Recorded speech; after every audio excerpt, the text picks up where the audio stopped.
วิทยุเพื่อการศึกษาพระพุทธศาสนาและวัฒนธรรม FM ความถี่ 104.50 เมกะเฮิรตซ์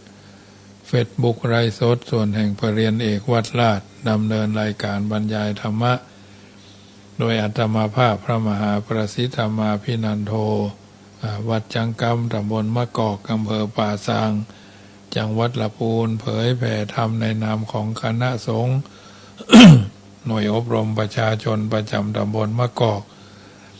หน่วยเผยแผ่ศีลธรรมของกรมการศาสนากระทรวงวัฒนธรรมเบอร์โทรศัพท์0615476539 0615476539น้อมนำเอารายการนี้มาอุเอิญเจริญพรกับบรรดาญาติโยมสาธุชนได้ยินได้ฟังและก็นำไปเป็นข้อพินิจพิจารณาเดินทางชีวิตโดยมีหลักยึดหลักประพฤติเป็นลำดับต่อไป พร้อมแล้วกราบหนึ่งกราบสองกราบสามกราบสี่กราบห้าอรหังสัมมาสัมพุทโธภควาพุทธังภควันตังอภิวาเดมิกราบสวากาโตภควตาธัมโมธัมมังนัมมัสสามิกราบสุปฏิปันโนภควโต สาวกสังโฆสังฆังนามามิกราบมาตาปิตุคุณังอหังวันตามิกราบคุณูปการีวันตามิกราบพระพุทธกราบพระธรรมกราบพระสงฆ์กราบระลึกถึง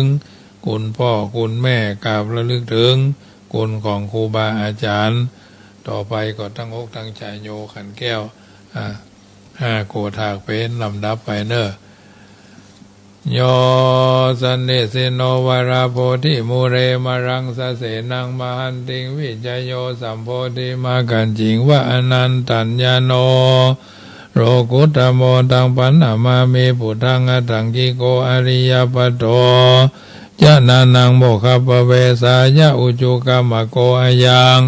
สันติกโรทุทัสโสนโยปานิยานิโก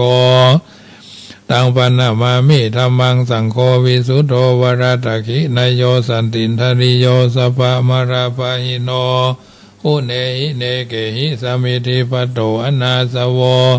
ตังปันนามามิสังฆังนามามิพุทธังคุณาสาคลันตังนามามิธัมมังมุนิราชเตสิตังนามามิสังฆังมุนิราชสาวกังนามามิกัมมัฏฐานังนิพพานาติกามุปายังนามามิกัมมัฏฐานาตายกาจาริยังนิพพานามกุเทสกังอาจโยโนพันเตอาจักขมายะถาภเรยะถามูระเหยะถากุสเลเยมยังพุทธาธรรมสังฆสัมมาทานาคัมมาทานาตายกาจาริยาสังฆเตสุปัญจรัตเนสุอติเตวาปัจจุปันเนวะอวิวายาติวาราโหวากายเยนะวาวาจายะวามนัสสาวาปะมาทานาการวามการิมหาเตมะยังอาจยังอาจยะโตทิสวายะตาธัมมังปฏิกโรมาเตสันโนปันเตพุทธาธิรัตนาทยังปัตตาปัญจกังอนุกัมปังอุปาทายะอาจยังอาจยะโตปฏิกขันมันโตขมันโตสัพพังโตสังอายติงสังวริสามานาปุเนวังปฏิกาลิสามาพุทธปูจา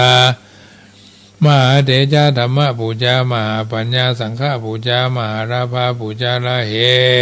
ปูจายะโตพุทเทยะติวาสาวะเขปะปัญจสมาธิกันเตติเนโสกาปริเทเวเตตาทิเสปูจายะโตนิพุเตอกุโตพระเยสกาปุญญาสังฆตุงอิเมธามาปิเกนะจิมินาอากิตุปาภูภาราชาปูจาการวะ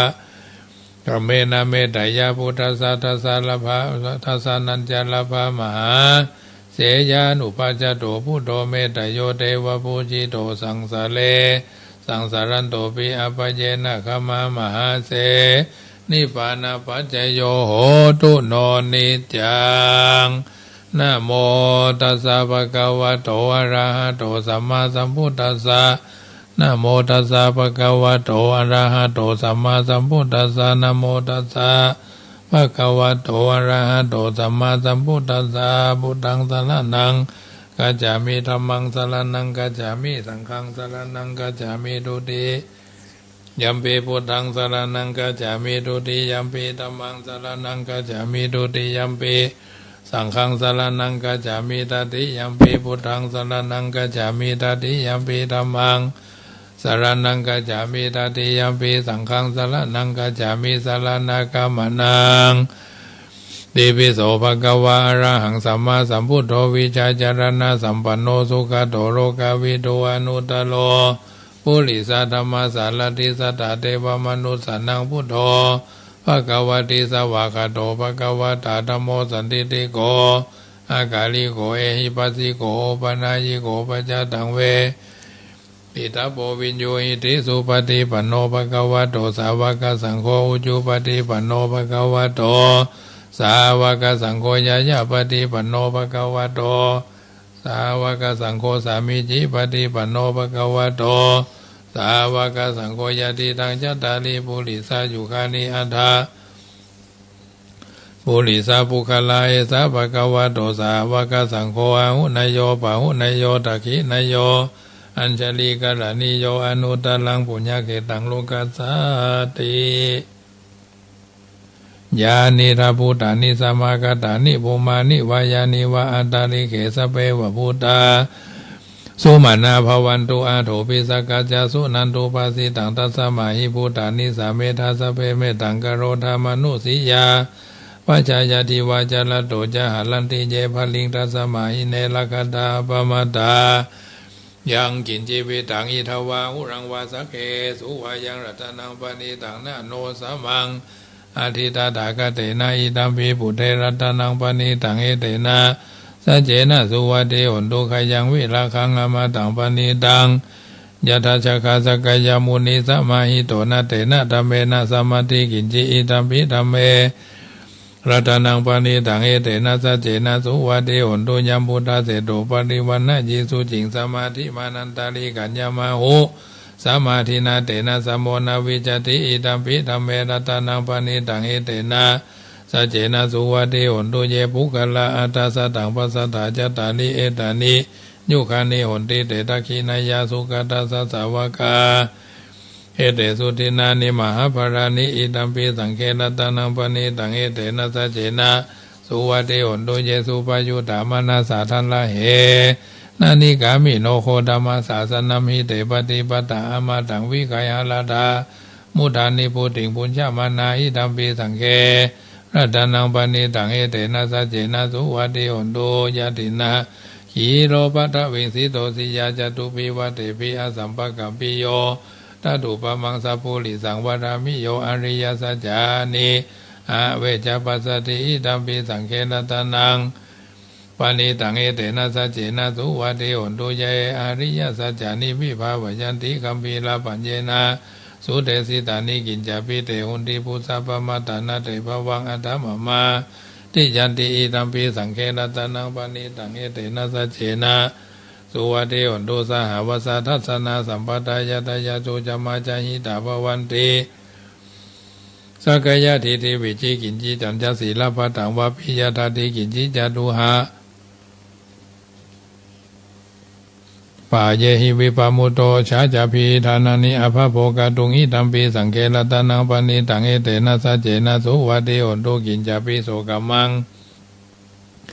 กโรติปะปะกังกะเยนะวะจายุทธเจตสาวะอภโภโสตัสสะปฏิจตายะอภปตาปทัสสะวุตตาอิตัมปิสังเขรัตนังปณิตังเอเตนะสัจเจนะสุวัติโหนตุวันนะปะคุมเพ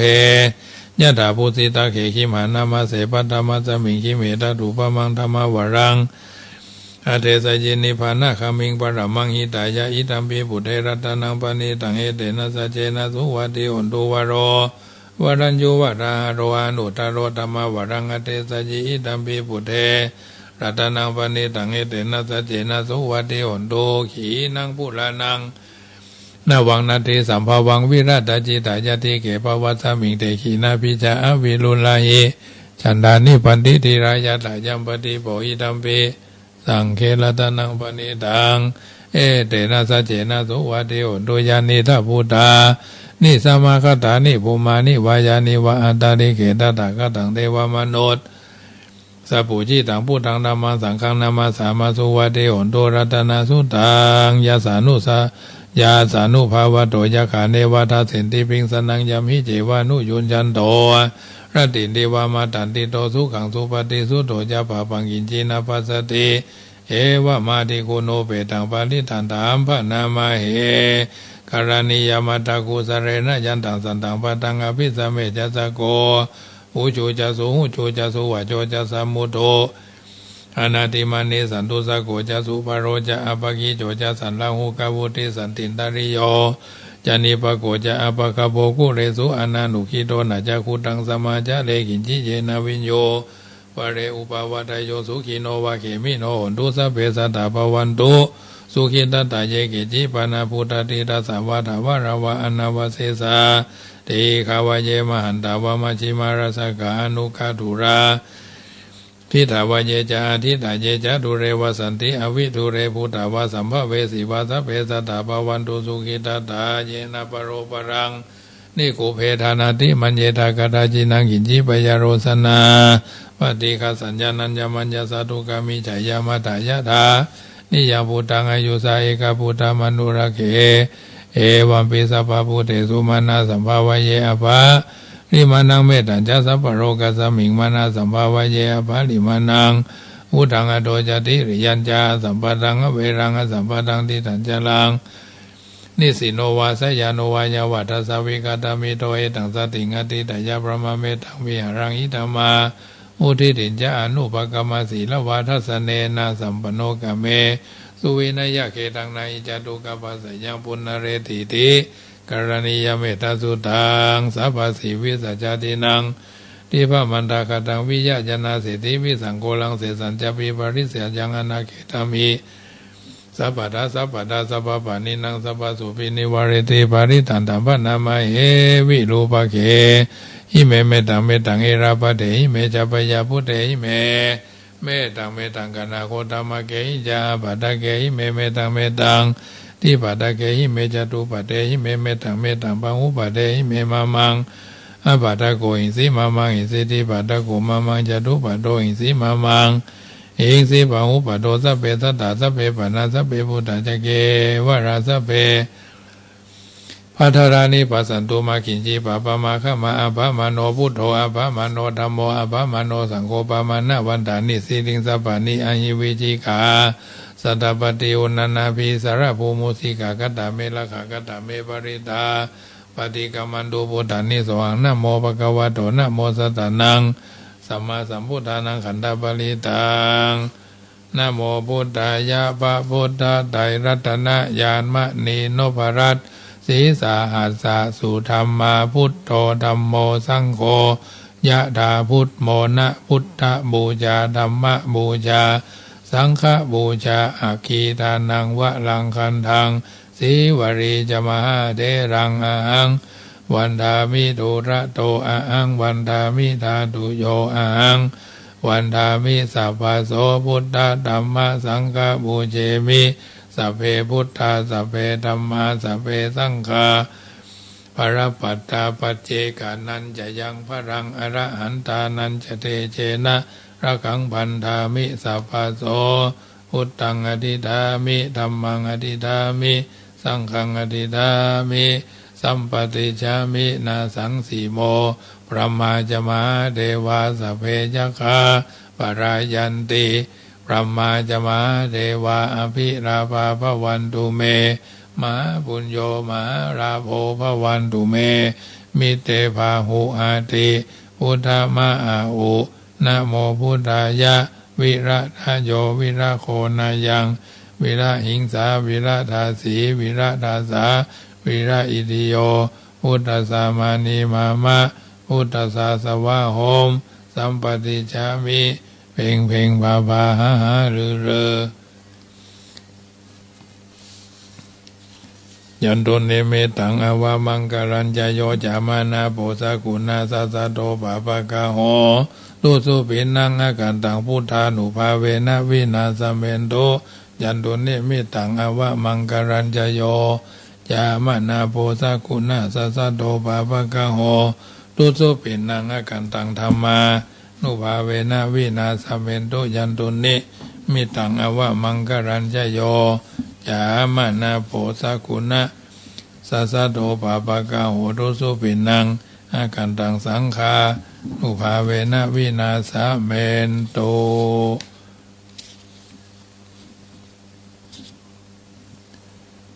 เอาละศรัทธานาบุญทุกคนทุกท่านได้แผ่ภายย้ายบุญสวดพุทธคุณธรรมคุณสังฆคุณต่อไปก็แผ่ภายย้ายบุญเนอะ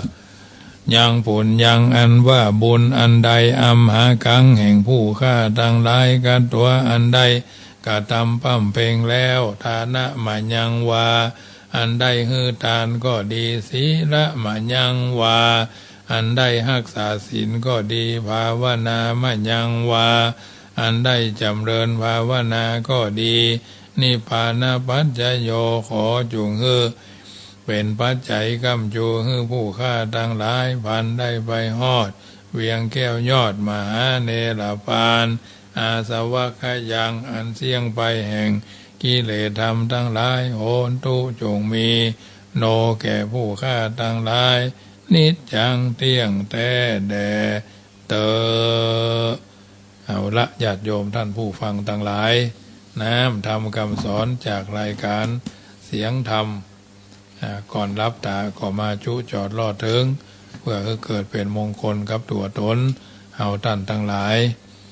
ความแรงของวันนี้เป็นค่ำแรงของวัน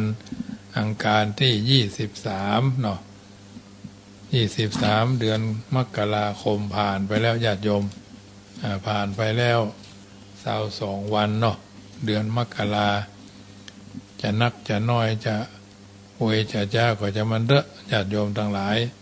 การเวลาผ่านไปป่วยแท้ๆเนาะบางอย่างก็เป็นอุทาหรณ์บางอย่างก็เป็นเรื่องที่ทำให้เอาท่านทั้งหลายจำเป็นจะต้องใส่ใจสนใจนำมาปรับปรุงเปลี่ยนแปลงแก้ไขในการเดินทางชีวิตของเราทุกคนเนาะชีวิตคือการเดินทางเราตายได้แต่พระพุทธศาสนายังไม่ตายเนาะซึ่งสิ่งต่างๆเป็นเรื่องที่เราจำเป็นจะต้องกระทำบำเพ็ญให้เป็นไปโดยเฉพาะหน้าที่ประจำบ้านประจำครอบครัวหมู่บ้านตำบลอำเภอจังหวัดที่เราจำเป็นจะต้องสร้างจะต้องเสริมจะต้องเพิ่มจะต้องเติมให้มันได้เพราะฉะนั้นอยู่กันอย่างสมัครสามาขาสมัครสมานสามัคคีก็อยู่กันอย่างพี่ดีกันอย่างน้องปรองดองกันเหมือนญาติชาติประเทศก็จะต้องจะเจริญไปตามสภาวะการและความเป็นไปได้คนบอกเอาไว้ว่าการอยู่ในสังคมแห่งการอยู่ร่วมว่าด้วยการรักษาโรคใจนะโรคใจเป็นจะใดนะมีพระบาลีกล่าวไว้บทเบื้องต้นว่ามหาการุณิโกสัทธาสัพพโรกติกิจฉโกนะซึ่งแปลเป็นภาษาไทยได้สมัยใหม่ว่าผู้รักษาพยาบาลชาวโลกทั้งปวงเพราะมีพระหฤทัยเปี่ยมด้วยกรุณามหาการุณิโกสัทธาสัพพโรติกิจฉโกสมเด็จพระบรมศาสดาทรงมีพระมหากรุณาธิคุณจึงเป็นผู้รักษาพยาบาลชาวโลกทั้งปวงได้พุทธศาสนาสุภาษิตแสดงว่าสมเด็จพระผู้มีพระภาคเจ้าทรงเป็นแพทย์ผู้รักษาโลกคือเจ้าโลกทั้งปวงได้เสมอบอกว่าคนทุกข์บอกว่าคนรวยแม้กระทั่งสิ่งสารสัตว์ก็รักษาได้คำว่าโรคเป็นภาษาบาลีหมายถึงสิ่งที่เสียดแทงหรือสร้างความเจ็บปวดโรคมีอยู่2ชนิดกายิกโรคได้แก่โรคทางกายเจตสิกโรคโรคทางใจพระพุทธเจ้าทรงเป็นแพทย์ผู้รักษาโรคทางจิตใจอันมีสมุฏฐานมาจากกิเลส เครื่องเศร้ามองใจกิเลสปัญหาตัณหากิเลสปัญหาตัณหา108เนาะกระบวนในการรักษาโรคทรงใช้หลักอริยสัจสี่ทุกข์สมุทัยนิโรธและก็มรรคทุกข์ก็คือความไม่สบายกายไม่สบายใจผีบ้านี่ก็เป็นทุกข์ทางใจความไม่สบายกายความไม่สบายใจเปรียบเหมือนโรคสมุทัยคือสมุฏฐานของโรคนิโรธนิโรธหรือนิโรธความหายจากโรคมรรคก็คือยารักษาโรคยาที่พระพุทธเจ้าทรงใช้รักษาโรคบำบัดรักษาหายขาดจากโรคแล้ว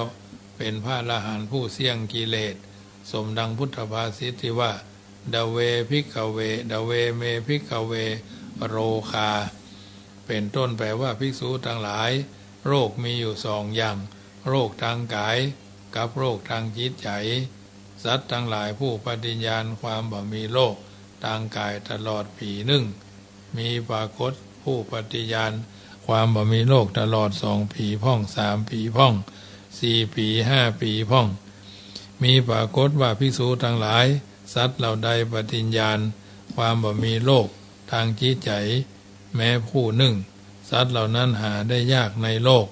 เว้นแต่พระขีณาสพผู้เสี่ยงอาสวะกิเลสเท่านั้นโรคทางกายเป็นสิ่งที่หลีกเลี่ยงได้ยากเพราะความเจ็บไข้ได้ป่วยเจ็บไข้ได้พยาธิเป็นเรื่องของธรรมดาของชีวิตดังที่พุทธเจ้าทรงสอนให้พุทธศาสนิกชนพิจารณาหนึ่งว่าพยาธิธรรมโมมหิพยาทิงอนัตติโตเอามีความเจ็บไข้ได้พยาธิเป็นธรรมดาพยาทิงอนัตติโตเอาล่วงพ้นความเจ็บไข้ไปบ่ได้แม้แต่องค์พระเงาไทยสัพพัญญูบรมครูผู้ทรงพระคุณอันหายากยิ่งก็ยังประชวรนักโดยโลกโลหิตปักขันธิกาพาธก่อนที่จะเสด็จดับขันธปรินิพพานเป็นมโหกเนาะเป็นมโหกฤทธิ์สีดวงสิ่งที่พระพุทธเจ้าทรงเน้นย้ำก็คือเมื่อกำลังเจ็บป่วยด้วยโรคทางกายอยู่คนเราบอกควรไปซ้ำเติมตัวเองด้วยโรคทางจิตใจนั่นก็คือบอกควรเพิ่มเติมความกังวลใจหรือตอกย้ำความรู้สึกว่าเราทำไมต้องเจ็บต้องป่วยความเจ็บป่วยความเจ็บป่วยทางกายเป็นเหมือนการถูกแทงด้วยลูกศรดอกที่1ความกังวลใจเกี่ยวกับความเจ็บป่วยเนี่ยเป็นเหมือนลูกศรเหมือนถูกแทงด้วยลูกศรลูกดอกที่2ดังพุทโธวาทที่ว่าไสยถาภิภิกขเวปุริสังสันเลนะวิชัยะวิชัยะแปลว่าภิกษุทั้งหลายเปรียบเหมือนนายขมังธนูพึงยิงบุรุษหรือพอใจด้วยลูกศรดอกที่1แล้วยิงซ้ำบุรุษนั้นด้วยลูกศรดอกที่2อีกหรือแถมก็เมื่อเป็นอย่างนี้บุรุษนั้นย่อมเสวยเวทนาเพราะลูกศร2อย่างคือทางกายและทางใจภิกษุทั้งหลายเอ๋ยปุถุชนผู้บ่ได้รับสดับก็ฉันนั้นเหมือนกันอันทุกขเวทนาทางกายถูกต้องแล้วย่อมเศร้าโศกรำไพรำพันตุบอกคร่ำครวญย่อมถึงความงมงายเขาย่อมเสวยเวทนา2ก็คือเวทนาทางกายและเวทนาทางใจพระพุทธเจ้าตรัสว่าวิเยหิวิปโยโคทุโขแปลว่าความพลาดพลาดจากคนฮักของฮักก็เป็นทุกข์ความพลาดพลาดเป็นเหมือนลูกศรดอกที่1ความทุกข์ใหญ่เพราะความพลาดพลาดเป็นเหมือนลูกศรดอกที่2พุทธเจ้าทรงใจธรรมโอสถแก่เจ้าโลกเพื่อรักษาโรคทางจิตใจอันเกิดจากลูกอันถูกเสียดแทงด้วยลูกศรดอกที่2นั่นเอง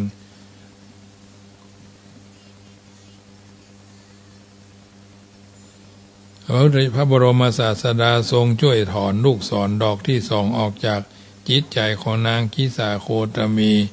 มาสาธกยกเอาไว้เป็นเครื่องเปรียบเทียบว่า นางคีสาโคตมีเป็นลูกสะใภ้ของตระกูลเศรษฐีนางมีลูกบ่าวคนหนึ่งที่กำลังน่าฮักน่าจังเริ่มหัดเดินลูกชายคนนั้นเสี่ยงชีวิตไปเมื่อคนจะนำลูกของเธอไปเผาเธอก็ไม่ยอมรับว่าลูกของเธอเสี่ยงชีวิตแล้วเธอก็อุ้มร่างกายอันไร้วิญญาณของลูก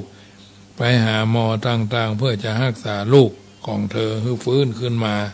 หมอทั้งหลายก็อู้กับเธอว่าพี่สาวเอ๋ยแม่นางเอ๋ยพี่เอ๋ยล่าเอ๋ยเนาะเธอเป็นบ้าไปแล้วก้าที่แอวเสาะหาหมอยารักษาลูกของเธอบัณฑิตคนหนึ่งบอกให้เธอไปเฝ้าองค์สมเด็จบรมครูไปเปิดมียาหมอแต่นายเอ๋ยไปเฝ้าพระพุทธเจ้าไปโอ้พุทธเจ้ามียาสามารถแก้ให้เธอได้พุทธเจ้าทรงทราบว่าลูกเธอเสี่ยงชีวิตแล้วความสูญเสี่ยงแห่งลูกชายเป็นเหมือนการถูกแทงด้วยลูกศรดอกที่หนึ่งการที่เธอทำใจมาได้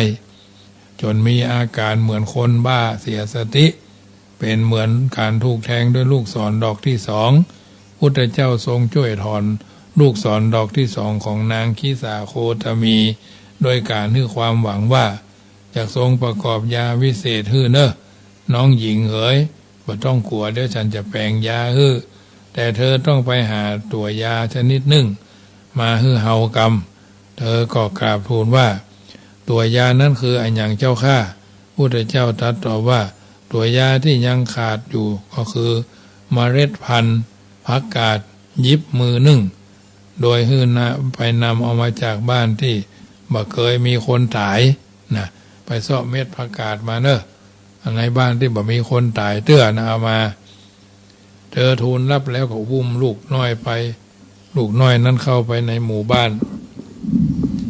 ยืนที่ประตูเฮือนหลังแรกแล้วก็ถามว่า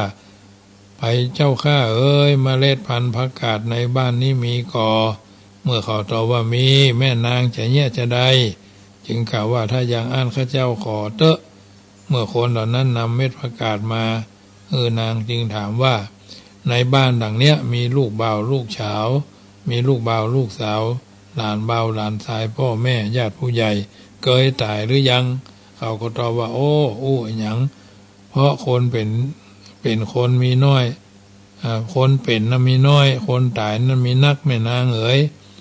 เธอจึงคืนเม็ดผักกาดให้ตระกูลหลังแรกเพราะบ่มีในเรือนหลังไหนที่มีคนตายบ้านแล้วบ้านเล่าเป็น500กว่าหลังคาเนาะเป็น500กว่ากิโลเนาะเพราะบ่มีเฮือนหลังไหนที่มีคนตายในที่สุดจึงคิดว่าโอ้เขาเข้าใจลูกของเขานั้นตายแต่ในหมู่บ้านเนี่ยคนตายก็มีนักกว่าความเป็นคนเป็นแถมเมื่อเธอคิดอยู่อย่างนี้เธอก็ทำใจได้แล้วทิ้งร่างอันไร้วิญญาณของลูกไว้ในป่ากลับไปเฝ้าพระพุทธเจ้าแล้วฟังพระธรรมเทศนาแล้วก็กราบทูลขอบวชเป็นผู้ภิกษุณีได้บรรลุเป็นพระอรหันต์ในที่สุดเหตุการณ์นี้แสดงให้เห็นว่าพระมหากรุณาธิคุณของพระพุทธเจ้าพระพุทธเจ้านั้นทรงเสด็จพระสัมมาสัมพุทธเจ้าได้ทรงปฏิบัติเป็นโลกัตถจริยาคือประพฤติเป็นประโยชน์แก่ชาวโลกในฐานะที่ทรงเป็นสัพพโลกติชิกัตสัพพโลกติกิจโกเนาะคือแพทย์ผู้รักษาโรคทางจิตใจของชาวโลกทั้งปวงบางครั้งพระองค์ทำหน้าที่ช่วยถอนลูกศรดอกที่สองออกจากจิตใจของผู้ป่วยทางกายคือสอนบ่ให้ซ้ำเติมตัวเองด้วยความทุกข์ระทมตอมทางจิตทางใจอันเปรียบเหมือนลูกศรดอกที่สองดังที่กรณีของคหบดีชื่อณกุลปิตาที่จะได้นำมาเล่าไว้ที่นี้ว่าคนคหบดีชื่อณกุลปิดาเข้าไปเฝ้าพระพุทธเจ้าขณะเดินผ่านที่พักของท่านพระสารีบุตร จึงไหว้ท่านแล้วนั่งสนทนาธรรมพระสารีบุตรถามข้าบดีคนนั้นว่าสีหน้าของท่านพุทธพองเปล่งปลั่งแสดงว่าวันนี้ท่านจะได้ฟังธรรมของพระพุทธเจ้าแน่นาคูรบิดาตอบว่าใช่แล้วพระสารีบุตรถามว่าพระพุทธเจ้าทรงแสดงธรรมว่าอย่างใดนาคูรบิดาตอบว่าท่านผู้เจริญกับผมไปเฝ้าพระพุทธเจ้าถวายภิวาทแล้วนั่งที่สมควรส่วนข้างหนึ่งแล้วได้กราบทูลได้กราบทูลพระพุทธเจ้าว่าข้าพระองค์เป็นผู้แก่เฒ่าเป็นผู้ใหญ่ล่วงการวัยมาโดยลำดับมีกายกระชับกระส่ายเจ็บปวดอยู่เนืองนิดขอพระพุทธเจ้าได้โปรดสั่งสอนข้าพระองค์ด้วยธรรมที่เป็นไปเพื่อประโยชน์สุขแก่ข้าพระองค์ตลอดกาลโดยเถอะ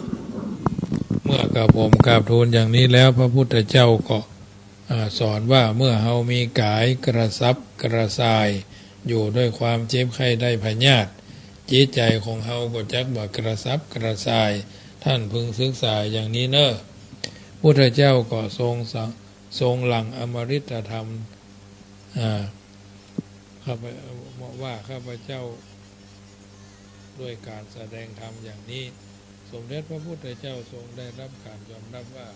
เป็นผู้พยาบาลชาวโลกทั้งปวงจุใหญ่น้อยใจยิง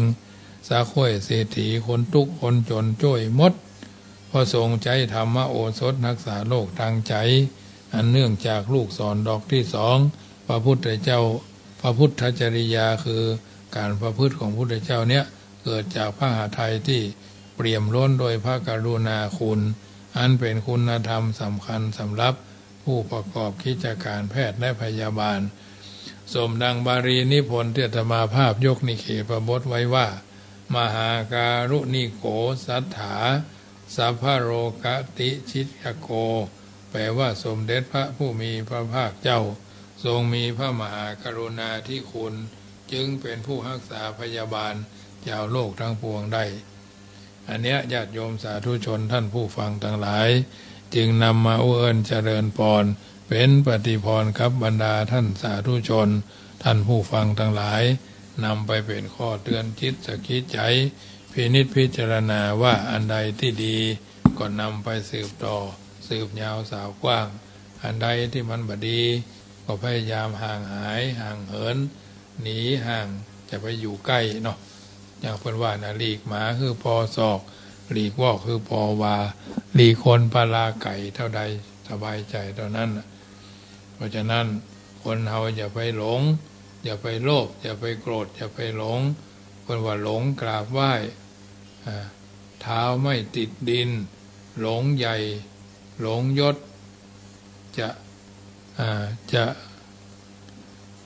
จะกดขี่ข่มเหงคนทั่วไปหลงอยากมีทรัพย์จะโกงกินเงินตราหรือเงินทองหลงกามารมณ์จะเด่นสู่ความจะเดินสู่ความงมงายหลงคบคนชั่วจะพาตัวหมัวหมองหลงคำพืชเดิมของตนจะไม่อยากมองคนนั้นคนนี้จะไต่ตรองตัดความหลงจงไต่ตรองตัดความหลงอุปสรรควัดความแกร่งความเข้มแข็งวัดกำลังใจปัญญามีไว้วัดสติปัญญาน้ำเย็นก็คือน้ำใจน้ำที่ควรรักษาระวังไว้ก็คือน้ำคำน้ำที่ควรมีก็คือน้ำอดน้ำทนอดเปรี้ยวกินหวานอดสารได้ซ่าอด10 เตื้อเป็นเจ้าอด9 เตื้อเป็นพญาเพราะฉะนั้นพระที่ควรพบก็คือพระยายามพระที่ควรห้ามก็คือพระยาบาทพระที่ไม่ควรประมาทก็คือพระรัตนตรัยพระที่ควรน้อมเข้ามาใส่จิตใส่ใจคือพระคุณของผู้มีพระคุณต่อเฮาเนาะตั้งใจทำดีตั้งใจทำให้ดีวันนี้ก่อนอย่าอาวรณ์เมื่อตะวาที่ผ่านมาแล้ว วันพุกนี้หรือวันไหนยังบ่มาจงตั้งหน้าทำให้ดีวันนี้แลซื้อกันบ่ได้ก็คือความดีหนีกันบ่ได้ก็คือความตายความเจ็บความพัดภาคแทนกันบ่ได้ก็คือเวรกรรมกรรมภัยกรรมมันกรรมมุนาวัตติโลโกสัตว์โลกย่อมเป็นไปตามกรรมฝึกกายจะได้กำลังวังชาฝึกสมองจะได้ความเฉลียวฉลาดรู้เท่าเอาไว้กันรู้ทันเอาไว้แก้ฝึกสติจะได้ปัญญาฝึกปล่อยวางก็จะได้ความสงบนะสิ่งที่ต้องเคารพก็คือพ่อแม่สิ่งที่ต้องคิดแก้ก็คือนิสัยเดิมของเฮาสิ่งที่ต้องลืมเสียก็คือความในสิ่งที่ทำให้ได้ก็คือความดีสิ่งที่มีไว้ก็คือสติสิ่งที่ต้องทิ้งไปก็คือปัญญาพระพกพาติดตัวก็คือปัญญาสิ่งที่ต้องแก้สิ่งที่ต้องแก้ก็คือตัวของเราเองเพราะฉะนั้นญาติโยมท่านผู้ฟังทั้งหลายหลงโกรธทำให้เสียสุขหลงโลภทำให้เสียศักดิ์ศรีหลงรักทำให้เสียความโสดหลงอบายมุขทำให้เสียทรัพย์สมบัติหลงคำชมจะลมจะพองภายในอันนี้เป็นต้นค่ำคืนของวันนี้รายการเสียงธรรมก่อนรับตามาเอิญเจริญพรน้ำธรรมคำสอนของท่านทั้งหลายได้ยินได้ฟังแล้วก็นำไปเป็นข้อพินิจพิจารณาเนอะอันใดดีก็นำไปพิจารณาปรับใจถูกต้องมากกว่าถูกใจอันใดบดีก็พยายามลดละเลิกเนาะจะได้หนทางแห่งการเดินทางชีวิตอย่างถูกต้องถ่องแท้สมคุณสมค่าที่เราได้เป็นชาวพุทธมีพระพุทธเจ้าเป็นผู้นำมีพระสัทธรรมเป็นแผนที่มีพระอริยสงฆ์เป็นผู้ชี้ตัวเฮาคือแหล่งแห่งการทำดีและก็ทำชั่วดีชั่วอยู่ที่ตัวเฮาทำสูงต่ำอยู่ที่เฮาทำตัวอันใดดีก็ทำกันอย่างต่อเนื่องอันใดบ่ดีก็พยายามห่างหายห่างเหินอยู่ตลอดเวลาสมดังพุทธนิพนธ์คำคอนสอนใจว่าคนเฮามนุษย์ในโลกสับสนเกิดมาเป็นคนบนผืนโลกล่าเฮามีความตายรออยู่เบื้องหน้าบ่มีไผมาล่วงพ้นแล้วแต่บุญกรรมจักนำซ้ำซ้นไผบ่หลีกพ้นสักลายวันเกิดเฮาฮู้บ่แน่วันตายมนุษย์หญิงใจเหมือนกันจู้ผู้เมื่อยังบ่ตายชีวิตต้องสู้หิหาเลี้ยงดูปากต้องเป็นทุกข์ใหญ่หลวงมีบ่วงจ้องก้องมาหวั่นเกี่ยวข้องพัวพันบ่ได้บรรลุถึงอรหันต์เพราะบ่วงมาปันติดหวานโลกกว้างบ่วงฮักลูกหลานวงวานรอบข้างบ่วงฮักเมียแปลงร่วมชิดบ่วงฮักสมบัติมัดแน่นหนาชิดหลงกึดว่าอันของกูให้นาป่าตั้งตึกรามสวยรู้บ่ได้กึดดูฮือหู้ที่แจ้งเป็นตัวตันหาเข้ามาเตื่อมแท่งบ่กึดก่อยแยงที่จันของบ่ใจของไผคนใดทั้งนั้นอย่าหลงยึดมั่นมัวเมาเป็นของสมมุติของเฮาของเขาตายแล้วก็เอาไปโดยบ่ได้แม้ศพซากตนคนก็ยังเอาไปเผาไหม้บ่เหลืออันใดเคินข้างเหลือชั่วกับดีบ่มีม้วยมั่งที่คือผลที่สร้างยังคนทำดีละไว้คนได้สักเสริญทำชั่วคนเมินเปิ้นบ่อวดอ้างมีไว้ประดับไว้กับโลกกว้างสืบต่อยาวนานชั่วฟ้าอยู่กู้โลกี